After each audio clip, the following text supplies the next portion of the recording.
दोस्तों, तीसरे दिन बारिश के बाद मैदान में उतरते ही कप्तान रोहित शर्मा ने मचाया धमाल। ऑस्ट्रेलिया को ऐसा धोया कि उड़ा दिए, हर गेंदबाज के परखच्चे जड़ दिया। अपना ऐतिहासिक शतक और उनके साथ मिलकर केएल राहुल ने टेस्ट मुकाबले को बना डाला। T20 मैच और अपनी धुआंधार बल्लेबाजी से धमाकेदार शतक जड़ते हुए दिखा दी। ऑस्ट्रेलिया को उनकी असली औकात और कर दिया। तीसरे दिन मुकाबले को टीम इंडिया के नाम, जिसे देखकर भारतीय प्रशंसक भी हो गए हैरान। जी हां, आपको इस वीडियो में दिखाने जा रहे हैं आज के भारत ऑस्ट्रेलिया तीसरे टेस्ट मुकाबले की तीसरे दिन की पूरी हाईलाइट। तो अंत तक वीडियो जरूर देखिएगा। लेकिन इससे पहले अगर आप भी यशस्वी जायसवाल और विराट कोहली को एक बेहतरीन बल्लेबाज मानते हो तो इस वीडियो को दिल से एक लाइक जरूर करें। नमस्कार दोस्तों, दुनिया की दो सबसे महान टीमों इंडिया और ऑस्ट्रेलिया के बीच खेली जा रही बॉर्डर गावस्कर ट्रॉफी के तीसरे टेस्ट मैच के आज तीसरे दिन का खेल ब्रिस्बेन के गाबा में शुरू हुआ। तो यहां पर ऑस्ट्रेलिया की टीम की तरफ से एक बार फिर मिचेल स्टार्क और उनके साथ एलेक्स कैरी शुरुआत करने उतरे। तो दोस्तों, एलेक्स कैरी ने शानदार परफॉर्मेंस करते हुए 130 ओवर की आखिरी गेंद पर एक शानदार चौका लगाया रविंद्र जडेजा की गेंद पर, और इसी के साथ शानदार बल्लेबाजी करते हुए अपना बेहतरीन अर्धशतक भी पूरा कर लिया। और ऑस्ट्रेलिया की टीम के लिए एक और महत्वपूर्ण पारी यहां पर एलेक्स कैरी ने खेल डाली। इसके बाद दोस्तों, उन्होंने 105वें ओवर की 5वीं गेंद पर भी स्लॉग स्वीप के जरिए एक और बड़ा शॉट खेला यहां पर मिचेल स्टार्क ने, और गेंद को 6 रनों के लिए बाउंड्री लाइन के पार भेजा। तो इसके बाद यहां पर मिचेल स्टार्क ने जसप्रीत बुमराह की गेंद पर भी एक शानदार चौका लगाया। लेकिन इसी ओवर की आखिरी गेंद पर मिचेल स्टार्क को जसप्रीत बुमराह ने आर्शभ पंत के हाथों कैच कराकर पैवेलियन भेज दिया, और एक और झटका यहां पर ऑस्ट्रेलिया की टीम को लगा।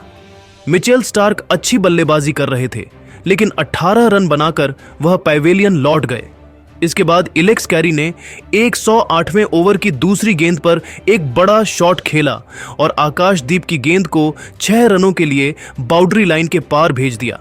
लॉन्ग ऑफ के ऊपर से एक और शानदार छक्का उनके बल्ले से देखने को मिला, यह भी कमाल का था। लेकिन इसके बाद आज के दिन की पहली बार बारिश शुरू हो गई और खेल को कुछ समय के लिए रोकना पड़ा। जिस समय खेल रुका आज के दिन, तो उस समय तक ऑस्ट्रेलिया की टीम ने 435 रन बना लिए थे और Alex Carey off Nathan Lyon crease पर थे। लेकिन इसके बाद एक बार फिर से खेल शुरू हुआ तो यहां पर शानदार गेंदबाजी करते हुए 17वें ओवर की तीसरी गेंद पर बोल्ड करके पैवेलियन भेज दिया नेथन लियोन को। मोहम्मद सिराज ने नेथन 2 गेंदों का सामना करने के बाद 2 रन बनाकर पैवेलियन लौट गए। तो वहीं पर इसके बाद दोस्तों 118वें ओवर की पहली गेंद पर एलेक्स कैरी भी बड़ा शॉट खेलना चाहते थे, लेकिन गेंद सीधे पहुंच गई मिड विकेट पर खड़े शुभमन गिल के हाथों में, और भारतीय टीम को 10वीं सफलता भी मिल गई। और एलेक्स कैरी 88 गेंदों पर 70 रन बनाकर पैवेलियन लौटे। लेकिन दोस्तों, ऑस्ट्रेलिया की टीम ने 445 रनों का विशाल स्कोर खड़ा कर दिया। भारत की तरफ से जसप्रीत बुमराह को 6 तो मोहम्मद सिराज को 2 व आकाशदीप और नीतीश रेड्डी को 1-1 सफलता मिली। वहीं पर इसके बाद उम्मीद थी कि भारतीय टीम शानदार परफॉर्मेंस करेगी, लेकिन दोस्तों भारतीय टीम की शुरुआत उतनी अच्छी नहीं हुई। केएल राहुल और जायसवाल पारी की शुरुआत जरूर करने उतरे, और पारी की पहली गेंद जो कि मिचेल स्टार्क ने डाली, इस पर शानदार शॉट भी खेला यशस्वी जायसवाल ने, और गेंद को चौके के लिए बाउंड्री लाइन के पार भेज दिया स्लिप ऑफ गली के बीच में से। लेकिन इसकी अगली ही गेंद पर भारतीय टीम को पहला झटका लगा जब मिचेल स्टार्क की दूसरी गेंद को यहां पर फ्लिक करना चाहते थे जायसवाल, लेकिन सीधे ढूंढ बैठे फील्डर मिचेल मार्श को, और यहां पर मिचेल स्टार्क ने पहली सफलता ऑस्ट्रेलिया की टीम को दिला दी। और यशस्वी जायसवाल 2 गेंदों का सामना करने के बाद 4 रन बनाकर पैवेलियन लौट गए।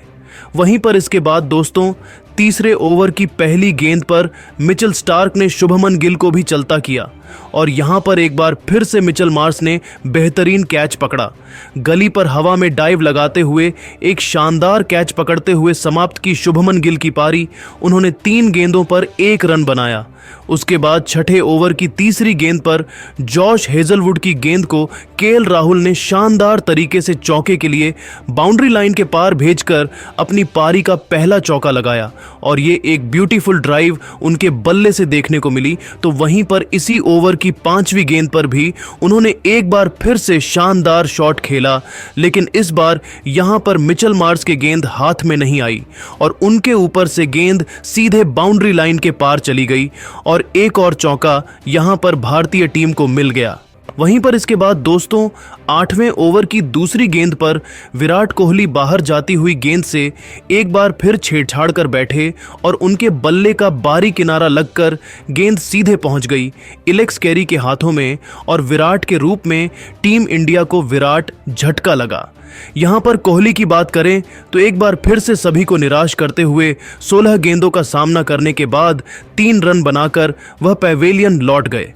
वहीं पर इसके बाद आज फिर से बारिश शुरू हो गई और बारिश के कारण खेल को रोकना पड़ा और इसी के साथ लंच ब्रेक का समय भी हो गया और भारत ने 7-2 ओवर में 22 रन बनाए। केएल राहुल तो वहीं पर ऋषभ पंत क्रीज पर उतरे ही थे, यानी कि अब इन दोनों के ऊपर बड़ी जिम्मेदारी थी आज की। वहीं पर दोस्तों लंच के बाद कुछ ही ओवर का खेल हुआ था, यानी कि मात्र 13 गेंदों का खेल हुआ और एक बार फिर से बारिश शुरू हो गई, जिसके चलते मुकाबले को फिर से रोकना पड़ा। इसके बाद जब एक बार फिर से मुकाबला शुरू हुआ तो ऋषभ पंत और उनके साथ केएल राहुल फिर से क्रीज पर उतरे और एक बार फिर उनके सामने चैलेंज था कि एक बार नई शुरुआत करने का। हालांकि इस बार दोनों बल्लेबाजों ने शुरुआत भी अच्छी की, लेकिन इसी बीच दोस्तों यहां पर 14वें ओवर की 5वीं गेंद पर ऋषभ पंत को पैट कमिंस ने विकेट कीपर एलेक्स कैरी के हाथों कैच कराकर पैवेलियन भेज दिया और भारतीय टीम को चौथा झटका यहां पर लग गया। ऋषभ पंत इस मुकाबले में ज्यादा कुछ खास नहीं कर पाए और लगातार सेट होने की प्रॉब्लम के चलते वह भी पवेलियन लौट गए और 12 गेंदों पर 9 रन बनाकर वो भी पवेलियन लौटे। इसके बाद दोस्तों यहां पर 15वें ओवर की पहली गेंद पर एक और शानदार चौका यहां पर केएल राहुल के बल्ले से देखने को मिला और एक बार फिर से गेंद को कवर की तरफ बेहतरीन शॉट के जरिए चौके के लिए बाउंड्री लाइन के पार भेजा। लेकिन इसी बीच दोस्तों एक बार फिर से बारिश शुरू हो गई और खेल को एक बार फिर से रोकना पड़ा और इस रेन ब्रेक के बीच में भारतीय टीम का स्कोर 14 ओवर के बाद 48 रनों तक पहुंचा। केएल राहुल 30 रन बनाकर क्रीज पर मौजूद थे, तो वहीं पर उनके साथ कप्तान रोहित शर्मा एक गेंद पर 0 रन बनाकर क्रीज पर मौजूद थे। वहीं पर दोस्तों बारिश के बाद जब आज तीसरे सेशन का खेल शुरू हुआ तो यहां पर रोहित ने शानदार शुरुआत की और आते ही मिचेल स्टार्क के गेंद पर बेहतरीन चौका लगाया। उन्होंने 15वें ओवर की तीसरी गेंद पर शानदार शॉट खेला और गेंद को बेहतरीन तरीके से कवर की तरफ बाउंड्री लाइन के पार भेजकर अपना पहला चौका जड़ दिया। इसके बाद दोस्तों केएल राहुल ने भी शानदार बल्लेबाजी करते हुए आज के दिन के 17वें ओवर में एक और शानदार शॉट खेला और गेंद को फिर से एक्स्ट्रा कवर की तरफ से बाउंड्री लाइन के पार भेजने में कामयाब हुए। केएल राहुल उनके बल्ले से निकला हुआ आज का यह एक और बेहतरीन शॉट था। इसके बाद तो केएल राहुल ने अपनी क्लास दिखाई। इसके बाद दोस्तों यहां पर रोहित शर्मा के सामने एक बार फिर मिचेल स्टार्क 20वां ओवर लेकर आए आज के दिन का, तो उस ओवर में भी बड़ा शॉट खेलते हुए रोहित ने सीधे गेंद को मिड विकेट के ऊपर से स्टैंड में डिपॉजिट करते हुए अपनी पारी का पहला दमदार छक्का रोहित शर्मा ने जड़ दिया। इसके बाद तो किसी भी गेंदबाज को यहां पर बख्शने के मूड में नहीं थे। केएल राहुल और रोहित शर्मा दोनों बल्लेबाजों के बीच शानदार तरीके से मात्र 38 गेंदों पर ही 50 रनों की पार्टनरशिप भी पूरी हो गई। इसी बीच दोस्तों यहां पर 25वें ओवर में एक और शानदार चौका रोहित शर्मा ने जड़ा जब उन्होंने गेंद को शानदार तरीके से कवर की तरफ गैप में डाला। दोस्तों इसके बाद पैट कमिंस ओवर डालने आए तो उनके ओवर की पहली गेंद पर रोहित ने एक बार फिर से गेंद को पुल किया और डीप मिड विकेट के ऊपर से 6 रनों के लिए स्टैंड में डिपॉजिट करते हुए एक और शानदार 6 जड़ दिया। तो वहीं पर इसी ओवर में एक और शानदार नटराजन शॉट भी उनके बल्ले से देखने को मिला और गेंद को बैकवर्ड स्क्वाड लेग की तरफ चौके के लिए बाउंड्री लाइन के पार भेजा। तो वहीं पर इसके बाद दोस्तों राहुल ने 6 रनों के लिए बाउंड्री लाइन के पार गेंद भेजकर अपना शानदार अर्धशतक पूरा कर लिया। केएल राहुल का यह शानदार अर्धशतक टीम इंडिया के लिए बेहद ही अहम था, क्योंकि भारतीय टीम एक समय तक अपने 4 विकेट काफी जल्दी गंवा चुकी थी। वहीं पर इसके बाद दोस्तों रोहित शर्मा भी कहां पीछे रहने वाले थे। जब पेट कमिंस 32वां ओवर लेकर आए तो उनके ओवर की तीसरी गेंद पर बड़ा शॉट खेला उन्होंने सामने की तरफ और लॉन्ग ऑन के ऊपर से गेंद को सीधे 6 रनों के लिए स्टैंड में डिपॉजिट कर दिया। तो दोस्तों उनसे कंधे से कंधा मिलाते हुए दूसरी तरफ कप्तान रोहित शर्मा ने भी मिचेल स्टार्क की गेंद पर एक शानदार चौके के साथ अपना बेहतरीन अर्धशतक पूरा कर लिया। टीम को इस अर्धशतक की बेहद ही ज्यादा जरूरत थी और एक अहम मौके पर यहां पर इन्होंने अर्धशतक पूरा किया, तो साथ ही केएल राहुल के साथ मिलकर इन्होंने शतकीय की साझेदारी भी पूरी कर ली। वहीं पर उसके बाद स्पिन गेंदबाजी अटैक पर आई तो एक शानदार शॉट इनके बल्ले से देखने को मिला, जिसको सामने की तरफ 6 रनों के लिए बाउंड्री लाइन के पार भेजने में कामयाब हुए रोहित शर्मा। तो वहीं पर उसके बाद एक बेहतरीन पुल शॉट भी इन्होंने खेला। इसके बाद स्पिन गेंदबाजी में नेथन लियोन की एक और गेंद को सामने की तरफ बड़े शॉट में तब्दील किया और इस बार भी उनके बल्ले से शानदार 6 देखने को मिला।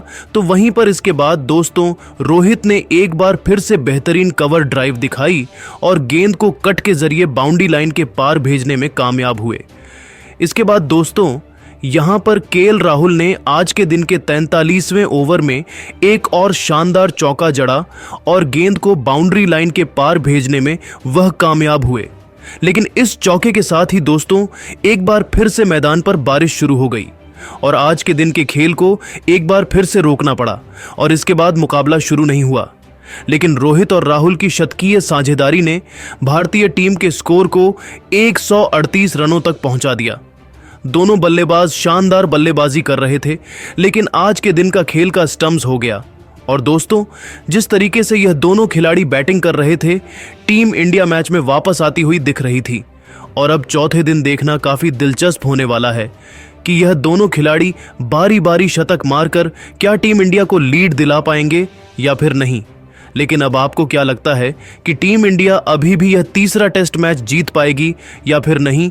अपनी कीमती राय हमें नीचे कमेंट करके ज़रूर बताइए और ऐसी ही नई नई और धमाकेदार खबरें सबसे पहले जानने के लिए हमारे इस वीडियो को लाइक और चैनल को सब्सक्राइब करना बिल्कुल भी ना भूले। धन्यवाद।